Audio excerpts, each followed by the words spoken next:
We formed the Sustainable Tourism Criteria for India in 2011-12 because the GSTC criteria has moved on. This is an overhauling criteria above all other criteria. The states are looking for directions. But there are still some quarters in India where this whole thing about Mera Bharat Mahan. I will follow somebody else's standard. I'll make my own standard. So competition is good, but a common framework is what the country needs.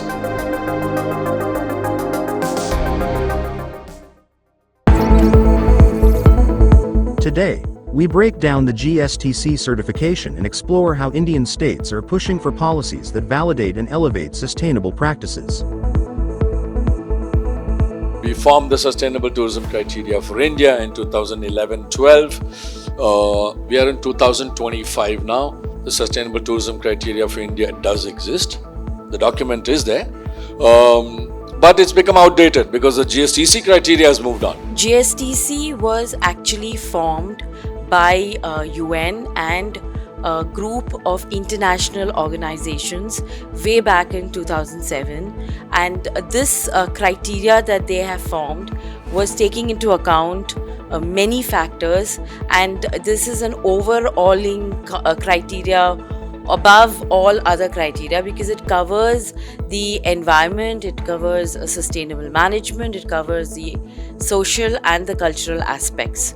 So this criteria takes care of the entire SDGs, the 17 SDGs, and so this GSTC is the international criteria for sustainability in hotels. GSTC, being an international body, is the accreditation body which has given only 10 certification bodies the authority to actually go and do certifications for sustainability.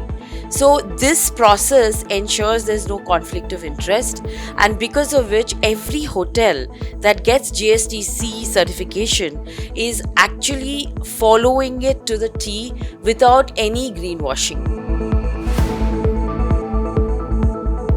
Everybody looks at the STCI and says, oh wow, India has a sustainable tourism strategy. But in reality, it does not. Let's be very honest here.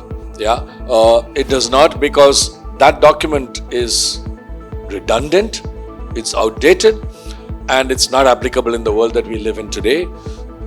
And then it comes down to, therefore, what do the states do? The states are looking for direction, saying, tell us what we should do. A policy direction is all that the states want. States are smart enough to do what they have to do for tourism. But they're saying, if you give us a policy direction, there's something we can do. So they waited. And eventually now we have states doing their own stuff. Kerala has done what it's done.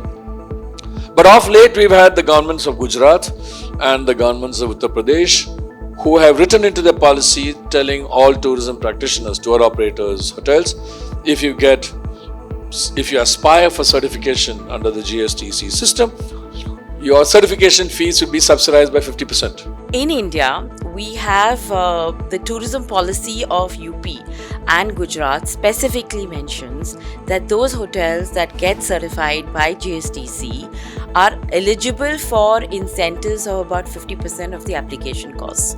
So which makes it more incentivized for them to get GSTC certification. Maharashtra is one state which is giving incentives for any kind of international certification.